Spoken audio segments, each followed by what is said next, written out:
اللہ تعالیٰ نے حضرت انسان کے لیے ہدایت کے من جملہ ذرائع میں سے ایک ذریعہ کتابیں اور صحیفے بنائے۔ قرآن مجید سب سے آخر میں نازل ہوا، اور جتنی ماضی میں نازل ہونے والی کتابیں اور صحیفے تھے ان میں جو کچھ تھا اس کا خلاصہ قرآن کی شکل میں موجود ہے، اور قیامت تک آنے والے اور مابعد قیامت معاد کی ساری چیزیں قرآن میں رکھی گئی۔ اور قرآن کے نازل ہوتے ہی باقی کتابیں منسوخ ہو گئی۔ کتابوں پر اعتقاد، یقین، ایمان ضروری ہے، لیکن عمل صرف قرآن پہ ہوگا۔ یتیم کے نا کردہ قرآن درست، کتب خانائی چند ملت بشست۔ ابھی قرآن مکمل نہیں ہوا کہ پچھلی کتابیں منسوخ ہو گئی۔ قرآن کے پہلے حرف سے ہی پچھلی کتابیں منسوخ ہو گئی۔ تاروں سے کہو اب کوچ کریں، خورشید منور آتا ہے۔ تو ہمارا پچھلی کتابوں پر ایمان لانا ضروریات دین سے ہے، لیکن عمل قرآن پہ ہوگا۔ اس وقت دنیا کا کوئی بھی مذہب، کسی بھی مذہب کا ماننے والا، وہ اپنے مذہب کی کتاب کو ہاتھ میں پکڑ کے یہ نہیں کہہ سکتا کہ یہ وہی کتاب ہے جو نازل ہوئی۔ وہ بھی کہتے ہیں کہ جناب اس میں ضرور کمی بیشی ہے، کوئی تھوڑی مانتا ہے، کوئی زیادہ مانتا ہے، لیکن آنکھیں بند کر کے قرآن مجید کا نسخہ ہاتھ میں پکڑ کے حضور کا غلام کہہ سکتا ہے یہ وہی کتاب ہے، من و عن، حرف بحرف، بغیر کسی تغیر اور تبدل کے، جو میرے رسول کے سینے پہ نازل ہوئی ہے۔ تو یہ چیز کس قدر تیقن پیدا کرتی ہے، کس قدر یقین کی بجلیاں پیدا کر دیتی ہے سینے میں۔ پھر آنکھیں بند کر کے عمل کیوں نہیں کریں گے؟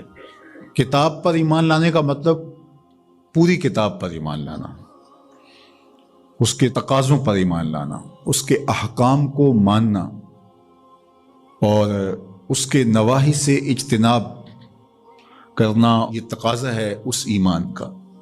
تو یہ نہیں کہ جو چیز سمجھ میں آئے، پسندیدہ ہو، نفس پر شاک نہ ہو، نفس کو مرغوب ہو، محبوب ہو، اس پر تو عمل بھی ہو، اس پر بات بھی ہو، اور جو چیز نفس پر شاک ہو تو اس کو جو ہے وہ چھوڑ دیا جائے۔ تو یہ ایمان کا مفہوم نہیں ہے۔ ایمان کا مفہوم یہ ہے کہ پوری کتاب پہ ایمان لایا جائے۔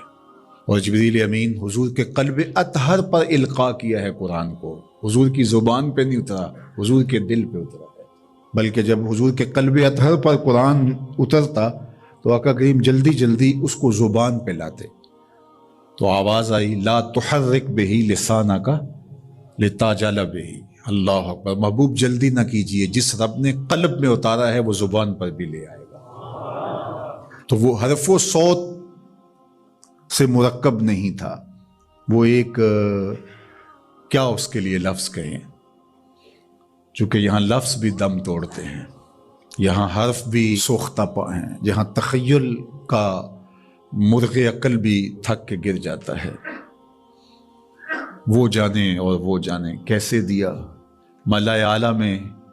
وہ منظر بھی تو ہم دیکھتے ہیں کہ رب اپنے محبوب سے پوچھتا ہے کہ یہ فرشتے کیا بات کر رہے ہیں، تو حضور معذرت کرتے ہیں، تو اللہ تعالیٰ اپنا دست قدرت، اب یہاں اور کیا کہا جائے، کسی اور کا ہوتا تو ہاتھ کہہ لیتے، لیکن یہاں تو دست قدرت، فوضع کفہ بین کتفی، تو اس نے دست قدرت میرے دو کندھوں کے درمیان رکھا۔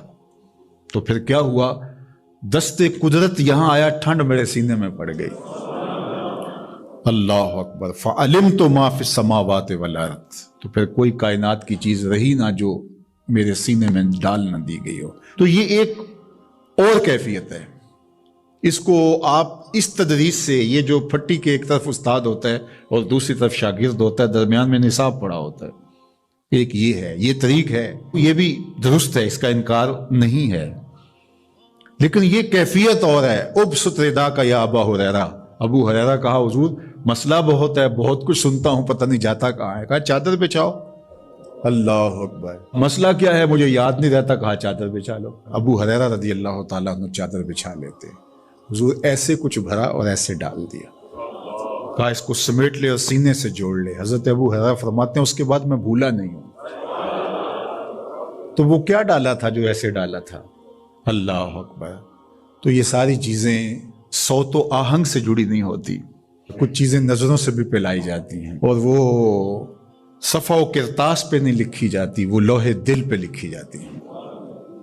اس لیے فرمایا کہ ہم نے آپ کے سینے پہ قرآن نازل کیا، اور اس کی وجہ بھی بیان کی، اس لیے کہ ہم آپ کے سینے کو قرار عطا کریں، تسکین ملے، قرار ملے، مضبوط کریں آپ کے سینے کو۔ اللہ اکبر۔ تو حق ہے اس کتاب کا ایمان، اور ایمان بھی مکمل کامل رقم